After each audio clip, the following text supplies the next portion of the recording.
Senhor Deus, nós te agradecemos. Nós estamos aqui porque nós somos alcançados por Ti. Porque o Senhor falou conosco, com algum conhecido. Nós estamos aqui para ouvir demais de Ti, para receber de graça. Senhor, nós te pedimos, fale conosco. Abra nossos corações, abre nossas mentes, para que com nossas mentes nós possamos ter entendimento da Tua palavra e que o nosso coração possa ser aquecido pelo poder da Tua palavra. Nós te pedimos, fale conosco, age em nosso ser, transforma quem nós somos, para que nós possamos nos tornar um pouco mais parecidos com Teu Filho Jesus. Senhor Jesus, nós te pedimos que nós possamos dar continuidade à Tua missão, continuidade à pregação da Tua palavra. Nós te pedimos que nós possamos ouvir isso e que nós possamos levar isso adiante. Em nome de Jesus Cristo, Teu Filho, nosso Senhor, nós oramos. E Pai, eu oro também para que as palavras da minha boca e o meditar do meu coração sejam agradáveis a Ti, Tu que és a minha rocha e o meu Redentor. Amém. Amém, meus irmãos?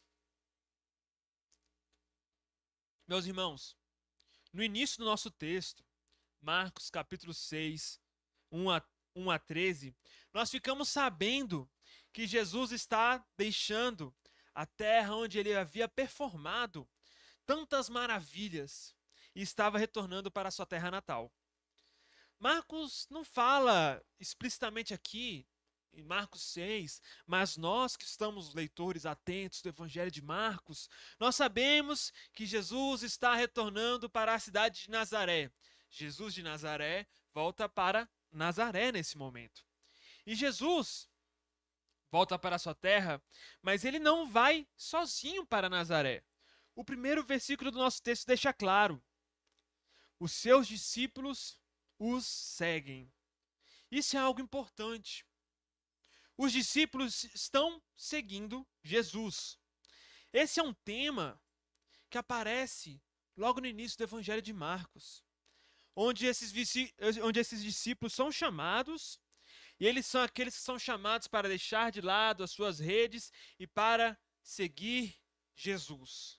Eles são aqueles que nesse momento estão cumprindo o seu chamado de seguir Jesus. Além disso, nós não podemos esquecer que Jesus está voltando para sua terra natal, para a terra de sua família.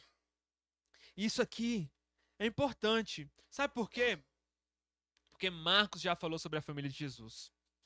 Marcos já falou sobre a família de Jesus no capítulo 3. Se você voltar um pouco no capítulo 3, no versículo 20 até o versículo 35, você vai encontrar um texto que é extremamente importante para a nossa leitura de hoje. Marcos 3, 20 a 25, se vocês observarem, vai começar com a família de Jesus, sabendo que Jesus está reunindo uma grande multidão em torno de si, e eles falam que Jesus está fora de si, e eles saem, no versículo 21, para deter Jesus. A palavra utilizada por Marcos em 3:21 é para falar que a intenção da família de Jesus era prender Jesus. Isso é um tanto quanto assustador. Prender a própria família de Jesus. Logo depois, entra uma história que aparentemente não tem nenhuma relação com tudo que a gente observa, que é a história dos escribas de Jerusalém que vão para perto de Jesus. Eles fazem essa viagem e eles têm a impressão de que Jesus tudo que ele faz é pela autoridade de Beelzebu. Jesus expulsa demônios não porque ele tem o poder de Deus, mas de acordo com os escribas no capítulo 3, a interpretação dos escribas sobre quem Jesus é que Jesus faz isso pelo chefe dos demônios, Beelzebu. E Jesus fala que fazer isso é um grande erro. Confundir a obra de Jesus com a obra do demônio é aquele pecado que muitas pessoas têm até mesmo medo de alguma vez já ter cometido, o famoso pecado contra o Espírito Santo. E logo depois, a família de Jesus reaparece. E o grande equívoco da família de Jesus, do versículo 31 até o final do capítulo 3, é que eles ali acham que Jesus está fora de si da mesma forma. De alguma forma, o que Marcos quer colocar para a gente no versículo 20 até o 35 é que o erro da família de Jesus é o mesmo erro dos escribas. E que Jesus fala, vocês têm que tomar cuidado para não cometer esse pecado. Os outros evangelhos gostam de passar pano. Marcos não passa pano para ninguém. Vocês vão saber isso no decorrer do ano. O que Marcos faz com os discípulos de Jesus até o final do evangelho, meu Deus, Marcos pega pesado. Marcos pega pesado com as pessoas. Mas o importante é que depois nós sabemos que há uma redenção. Mas Marcos não está preocupado com a redenção dessas pessoas lá na frente. Ele está preocupado em dar uma bronca bem severa. Marcos era severo. E ele está querendo colocar aqui que, de alguma forma, a família de Jesus cometeu esse erro. O mesmo erro dos escribas. Achar que Jesus está fora de si, querer prender Jesus, querer deter Jesus, querer impedir Jesus de seguir o seu caminho. E agora, como o nosso texto afirma, Jesus volta para sua terra natal, volta para a terra da sua família. Isso aqui a gente tem que estar ciente de que isso está acontecendo. Alguns domingos atrás nós justamente fizemos essa meditação. Nós vimos que a família de Jesus se escandalizou com Jesus, queria prender Jesus, queria impedir Jesus de continuar o seu ministério. Nesse momento, então, Jesus faz uma declaração que é extremamente importante. Jesus fala que a sua família, na realidade, é formada não por mãe, irmãos, primos, e sejam lá quem possa se incluir na família, mas quem é da família de Jesus são aquelas pessoas que fazem a vontade de Deus. E Jesus demonstra que essas pessoas que fazem a vontade de Deus, ele quer demonstrar quem são essas pessoas no momento, ele olha para o lado e demonstra todas aquelas pessoas que estão ao redor de Jesus, ouvindo a palavra dele. Essa é a nova família de Jesus. Então, nós temos Jesus voltando para a terra da sua família com a sua nova família, os seus discípulos. O que vai acontecer nisso tudo? O que nós sabemos é que podemos observar no Evangelho de Marcos é que Jesus está retornando para a sua terra natal. E a nova família de Jesus, logo depois dela ser chamada de nova família por Jesus, nós observamos que do capítulo 4 e 5, essa família presenciou muitas maravilhas. Jesus, no capítulo 4, ensinou os mistérios do reino de Deus para uma multidão. A multidão não entendeu nada, e Jesus reuniu a sua família, os seus discípulos, e explicou os segredos das parábolas que Jesus estava ensinando. O mistério é revelado para aqueles que são a família de Jesus. Nós observamos também Jesus viajando de barco, e em meio a uma tempestade, ele ordena ao mar, cala-te. E incrivelmente, o mar se cala. Ele havia navegado nessa viagem de mar para terras estrangeiras, e ali nas terras estrangeiras ele tem um encontro com um espírito impuro, com o espírito que estava no homem Gesareno. Gesareno, né? Gadareno. É difícil essa palavra, tá vendo? O homem endemoniado em Gadara. Jesus tem um confronto com o espírito impuro, o espírito Legião, o nome dele, era mais do que um único espírito. Foge para os porcos se lançam para o mar. Jesus é expulso de lá. E Jesus pega o barquinho e volta para onde ele estava antes. Jesus volta e maravilhas continuam a acontecer. Nós vemos que onde Jesus anda, maravilhas acontecem. Nós podemos observar ainda que Jesus tocou numa menina que estava morta, dizendo, Talita cumi, e essa menina ressuscitou. Jesus foi tocado por uma mulher com fluxo de sangue e ela foi curada. Uma menina de 12 anos estava morta, voltou à vida. Uma mulher que há 12 anos estava doente, agora volta a ter saúde. Uma garota de 12 anos que tinha toda uma vida pela frente, voltou a viver. Uma mulher que por mais de 12 anos não conseguia viver de forma completa a vida em sociedade, ela não podia participar da religião, ela não podia ir no templo de Jerusalém oferecer sacrifícios, porque ela era uma mulher que estava impura. E a lei não permitia que ela pudesse oferecer ali. Uma lei que foi feita para proteger a mulher no período menstrual. Alguns judeus, inclusive, acreditavam que ela não poderia viver em sociedade, deveria viver numa espécie de quarentena, mas não eram todos os judeus que acreditavam dessa forma. Mas, de qualquer forma, ela não podia ir para Jerusalém. O importante é, ela era uma mulher que não podia oferecer adoração, sacrifício a Deus durante 12 anos. E essa mulher agora é restaurada. Uma garota de 12 anos que tinha uma vida pela frente, uma mulher que há 12 anos estava sofrendo. Jesus batalhou contra a morte 2 vezes. Aquela menina que estava morta e ressuscitou, e aquela mulher que tinha um ventre morto, afinal de contas, uma mulher quando está tendo fluxo, ela não pode ter filhos, e Jesus restaura a fertilidade dela. Agora, para o mundo antigo, que era extremamente importante você gerar vida, ela tinha um ventre morto, e Jesus ressuscita o ventre daquela mulher. Jesus anda por aí trazendo vida onde só há morte.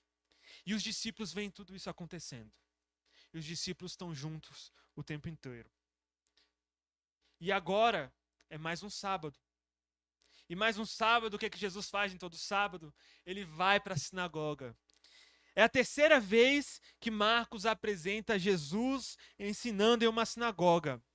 Na primeira vez que Marcos apresenta, no capítulo 1, no versículo 24, nós vemos que Jesus estava ensinando com autoridade. E no meio desse ensino autoritativo de Jesus, surgiu um demônio, e esse demônio quer revelar a identidade de Jesus, que por algum motivo no Evangelho de Marcos, Jesus quer que sua identidade seja secreta e que só seja conhecida por meio da cruz e não por outros meios.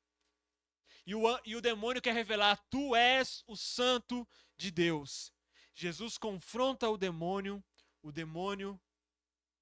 joga o homem no chão, ele se rebate e sai. E o homem, enfim, é exorcizado, está livre. As pessoas então ficam se perguntando: o que nós acabamos de presenciar aqui na nossa frente? Que autoridade é essa que esse homem Jesus tem? Na segunda vez que Jesus entra numa sinagoga no sábado, isso nós observamos no capítulo 3. Jesus aparece ensinando na sinagoga no sábado e ele cura um homem que está com a mão atrofiada. Agora eu estou em dúvida se é no capítulo 3 mesmo, tá bom? Mas enfim, eu acho que é no capítulo 3.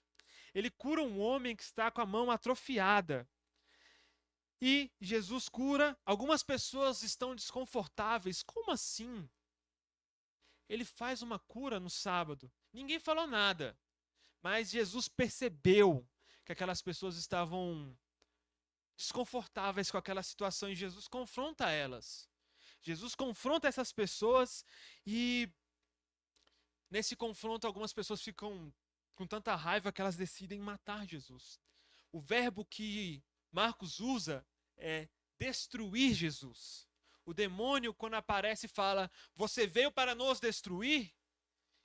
E aqueles homens tomam a decisão de destruir Jesus. Aquilo que Jesus ia fazer com os demônios, eles tomaram a decisão de fazer contra Jesus. Essa foi a segunda chegada de Jesus numa sinagoga. E agora, no capítulo 6, pela terceira vez, Jesus entra numa sinagoga. E mais uma vez ele ensina as pessoas. E mais uma vez todos ficam admirados com o ensino de Jesus.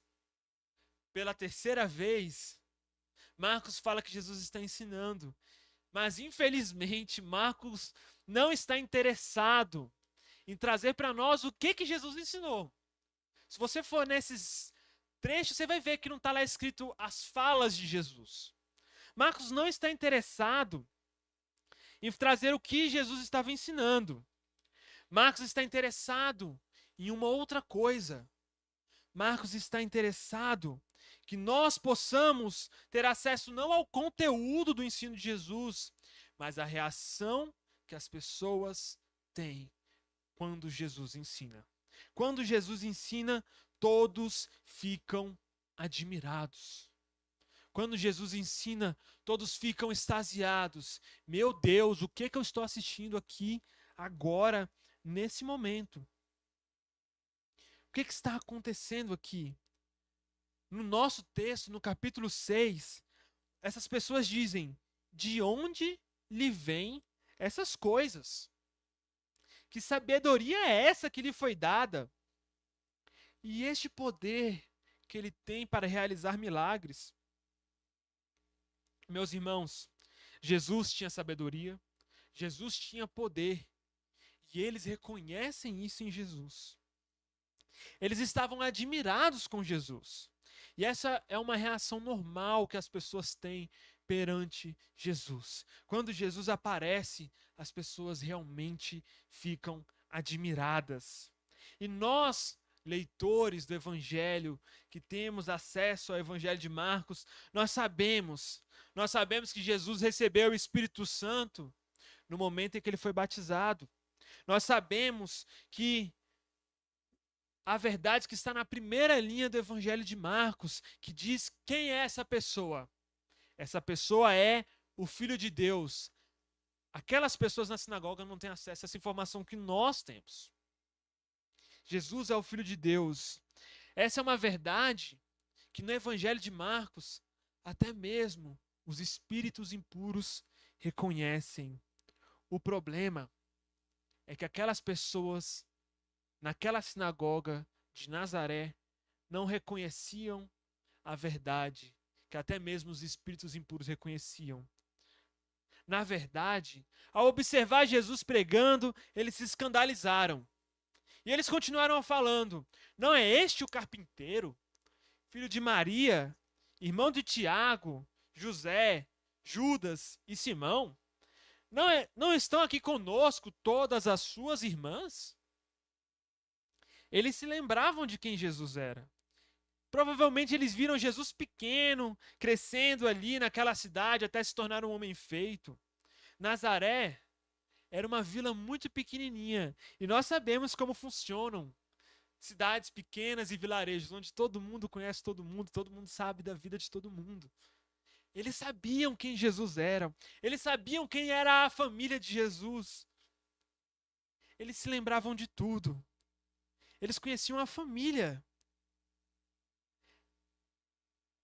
E meus irmãos, vocês, não sei se vocês já repararam, quando uma cidade bem pequenininha tem alguém que se torna famoso, o que acontece? Essa pessoa vira uma celebridade. Essa pessoa sai e as pessoas de fora ficam extremamente orgulhosas. Essas pessoas ficam orgulhosas, tá vendo ali? Aquele ali é da nossa cidade, nosso orgulho. Da outra vez que eu preguei esse texto, foi logo depois da Juliette ser campeã do BBB. E quando a Juliette voltou para Campina Grande, a Juliette foi recebida como uma grande celebridade. Ela andava pela cidade, naqueles trios elétricos, o povo saudava ela, meu Deus, é a Juliette. Ela é uma celebridade de Campina Grande. Nesse BBB de agora, a gente tem outra pessoa, que é o vice-campeão, que também se tornou uma pessoa muito famosa. O Matheus de Alegrete. Alegrete também é uma cidade bem pequenininha. E ele voltou para Alegrete e as pessoas receberam ele. Meu Deus, olha, o nosso vice-campeão ficou famoso, representou bem a nossa cidade para o Brasil inteiro. Até mesmo depois ele ficou famoso, ajudando as pessoas nas enchentes e tudo mais. E nossa, olha que pessoa maravilhosa ajudando. Depois ele teve um problema aí com cota aí. Os portais de fofoca estão falando dessas coisas aí, né?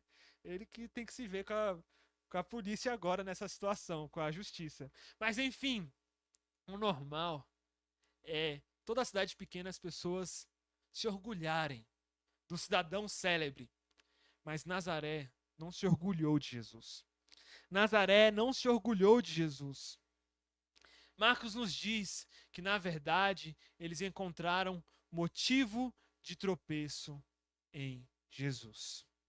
Eles não reconheceram a possibilidade de que o ensino e o poder que Jesus tinha pudessem realmente vir de Deus.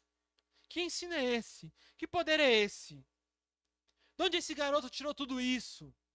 Não faz o mínimo sentido. Talvez eles até considerassem Jesus uma pária da sociedade, porque pensem só, abandonar a mãe, sair de casa Provavelmente Maria já era uma viúva. Ele tinha que estar em casa trazendo comida para a mãe. Então, provavelmente eles acharam que Jesus estava errado de estar andando por aí. Como ele é capaz de fazer? Esse homem, na verdade, ele é um desnaturado. Eles podem ter pensado isso, nós não sabemos. Talvez, então, eles pudessem não conceber, eles não pudessem imaginar como pode um carpinteiro, um homem tão simples, ter todo esse conhecimento. Talvez o pensamento dele fosse muito parecido com aquele livro deuterocanônico de Eclesiástico, no capítulo 38 e 39, que vai fazer uma comparação entre os homens que são artesãos, que eles têm a sabedoria da sua profissão, mas eles não têm tempo para meditar nos mistérios de Deus. Porque eles estão muito ocupados, cheios de fadigas. Eles não têm tempo para meditar em Deus, porque eles têm que trabalhar com a mão. Mas o escriba não. O escriba, ele tem todo o tempo, toda a oportunidade de se dedicar na palavra, na lei de Deus. Ele tem iluminação divina e ele leva conhecimento para as pessoas. Então, se alguém traz um conhecimento, é o escriba. Não o carpinteiro, o artesão, o pintor, o escultor. Pelo menos era isso que eles imaginavam. A gente não sabe o motivo exato do porquê eles se escandalizaram de Jesus.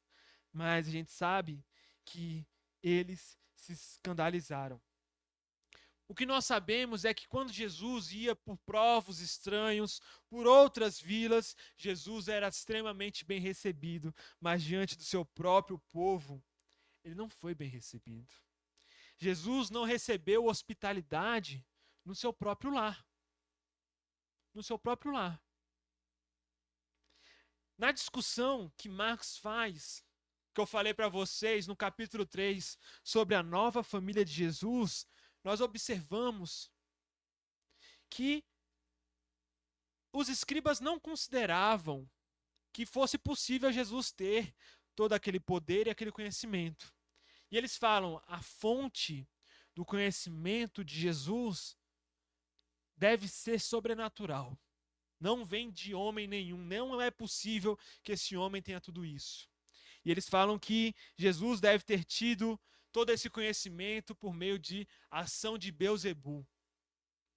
Se você observar no versículo 2, eles também, as pessoas de Nazaré também não reconhecem, não conseguem compreender como Jesus pode ter, e nas entrelinhas dá para a gente entender que essas pessoas consideravam que a fonte da sabedoria e da autoridade de Jesus também era sobrenatural, não era humana. E se eles não reconhecem que veio de Deus, qual a fonte da qual eles reconheciam? Essa é uma questão que Marcos deixa nas entrelinhas para que a gente medite. Mais uma vez, pessoas atribuindo a obra de Deus a não a Deus. Que sabedoria é esta que lhe foi dada? Que poder é esse que ele recebeu para realizar milagres? Que lhe foi dada, alguém deu, não vem dele. Sobrenatural não vem de Deus, vem da onde? Marcos faz essas coisas. Marcos é duro. Meus irmãos, essa é a segunda vez que daqueles a quem Jesus vem o negam no Evangelho de Marcos. A primeira vem da sua família, a segunda vem da sua própria cidade, da sua cidade natal. No final do Evangelho, nós vamos observar os líderes da nação, os líderes de Jerusalém, a capital da cidade de Davi, para aquele que é o descendente de Davi, negar Jesus também. E Jesus vai ser morto, vai ser crucificado. Meus irmãos, nós podemos observar que Jesus, ao observar tudo isso, ele diz o seguinte: só na sua própria terra, entre os seus parentes, só na sua própria terra, entre os seus parentes e na sua própria casa, um profeta não tem honra. Nós observamos que Jesus se percebe rejeitado em 3 lugares: sua própria terra, seus parentes, sua casa. Ele lista 3 lugares. Meus irmãos, Jesus enfrentou rejeição, Jesus enfrentou hostilidade. Então nós descobrimos uma verdade que para muitas pessoas é até desconcertante. Conforme Marcos, ele, Jesus, por causa da falta de fé daquelas pessoas, não pôde fazer ali nenhum milagre, exceto impor as mãos em alguns doentes e curá-los. E Jesus ficou admirado com a incredulidade deles. A rejeição daquelas pessoas impediu que Jesus fizesse milagres naquele povo. A falta de fé em Jesus se tornou esse empecilho para a ação de Deus. Mas a verdade, meus irmãos, é que Jesus ele não permanece aonde ele é rejeitado. O nosso texto continua e Jesus vai embora. Ele passou a percorrer povoados ensinando. E então Jesus, nosso texto continua, chama a sua nova família, os seus discípulos, e nesse momento, esses discípulos, eles são transformados em uma outra coisa. Nesse momento, os discípulos se transformam em apóstolos, que significa enviados. Eles são enviados. Jesus é o profeta que não é honrado em sua casa. E agora ele chama os seus discípulos, os faz apóstolos, para que eles possam viver o mesmo que Jesus. Nós observamos que Jesus não foi apenas rejeitado, Jesus viveu grandes maravilhas em outros lugares, curou diversas pessoas, mas na sua própria casa, Jesus não foi honrado.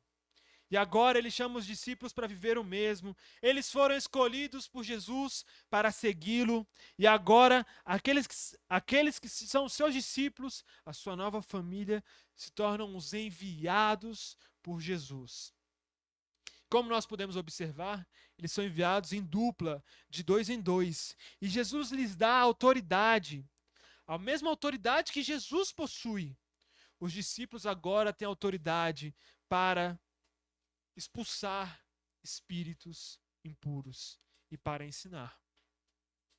E Jesus diz para os discípulos no versículo 8 em diante: Jesus recomendou que não levassem nada pelo caminho, além de um bastão, nem um pão, nem uma sacola, nem dinheiro na cintura. Mandou que andassem de sandálias e que não levassem 2 túnicas.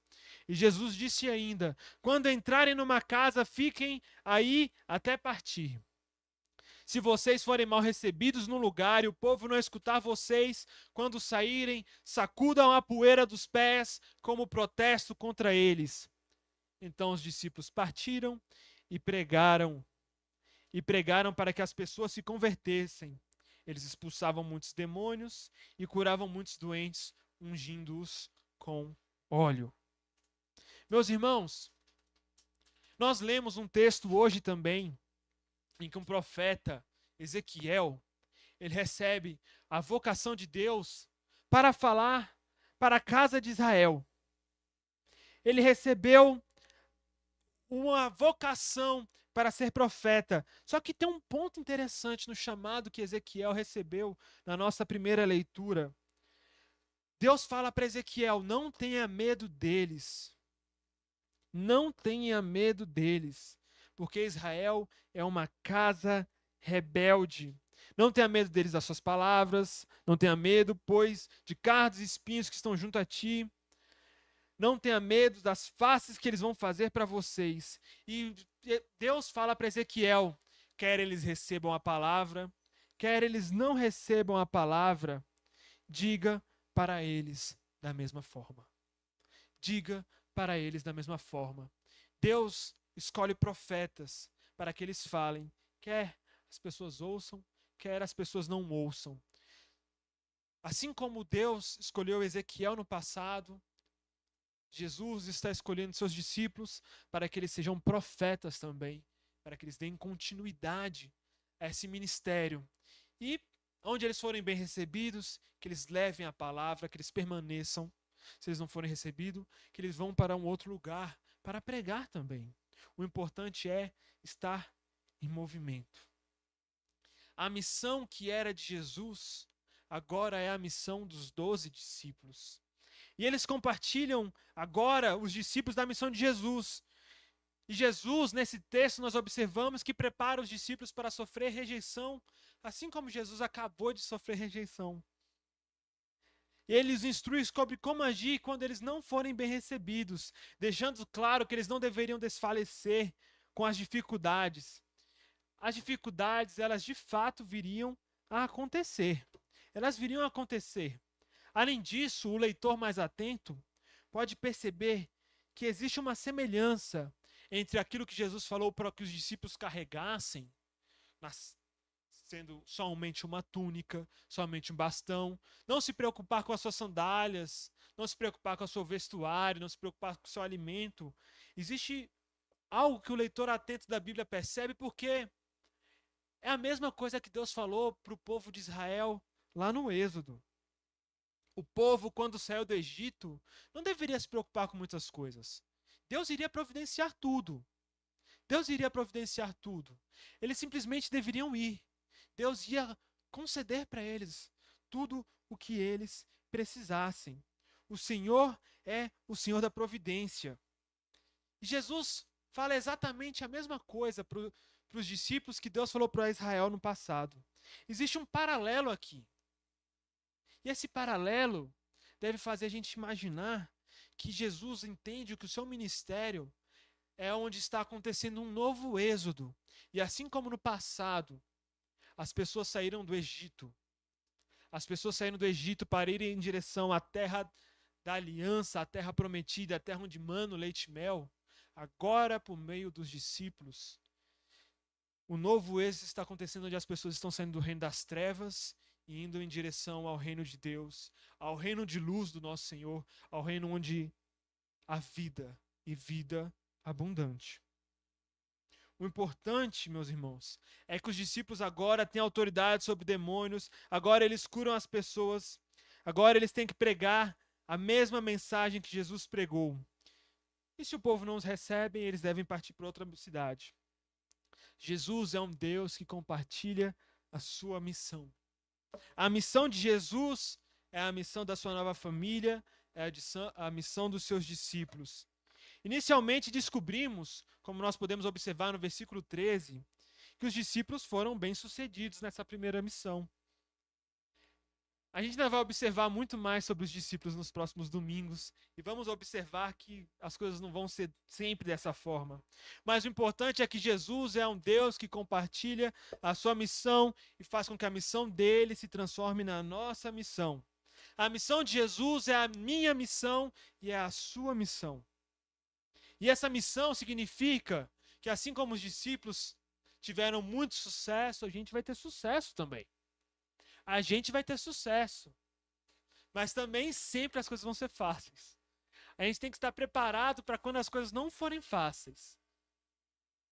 Mas Deus vai dar providência, Deus vai dar sucesso.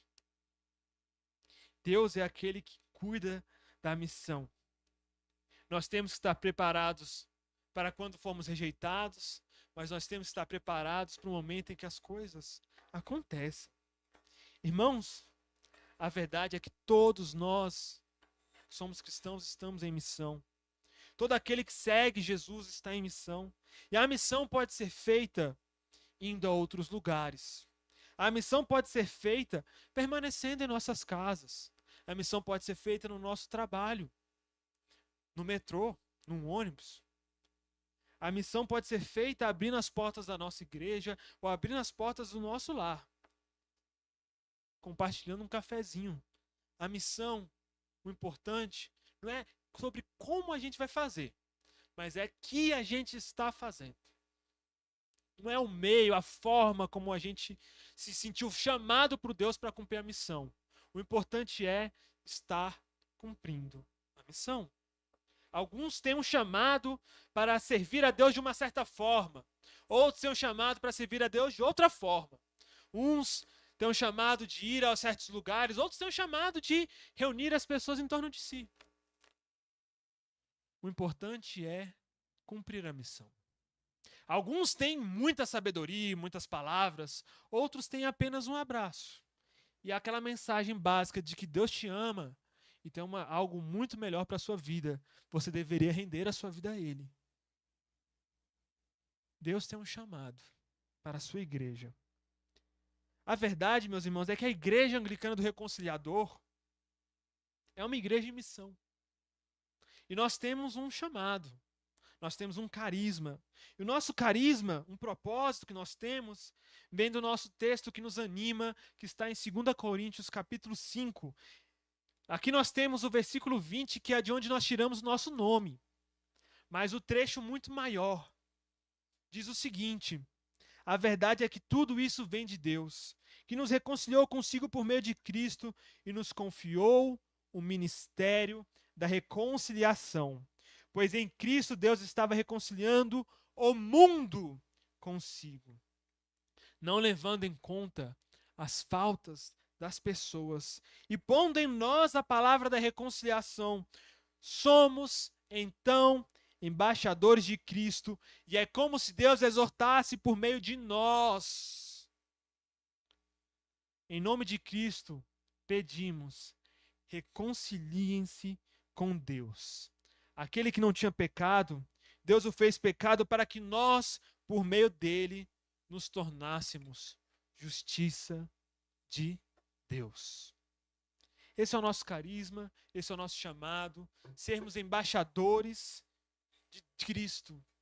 Nós possamos falar para as pessoas que nós temos um Deus que não leva em consideração a falta das pessoas, mas um Deus que quer se reconciliar com pessoas que estão distantes. Um Deus que quer que as pessoas estejam próximas dele. Um Deus que não quer que seja lá o que cada um de nós tenha feito. Um Deus que quer que nós estejamos em koinonia, em comunhão com Ele. E é isso que nós fazemos nessa mesa. Nós experimentamos comunhão porque nós fomos reconciliados com Ele. Amém? Vamos fazer uma oração? Senhor Jesus, nós te agradecemos. Nós te agradecemos porque o Senhor veio. Nós te agradecemos porque o Senhor veio em uma missão de nos salvar, de nos reconciliar contigo. O Senhor nos colocou em missão. Dá-nos o teu poder. Dá-nos as tuas palavras.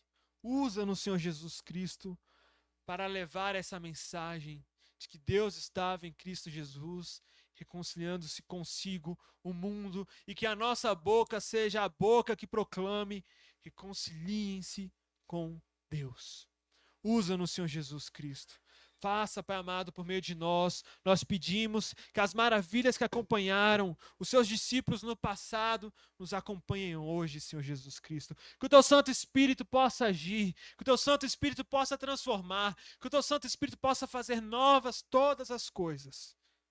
Seja num pouco, seja no muito, que nós possamos ser fiéis a Ti. Que nós possamos levar, Senhor Jesus Cristo, adiante a glória do teu nome. Em nome de Jesus nós oramos, agradecidos por tudo que Jesus Cristo fez por nós. Ajuda-nos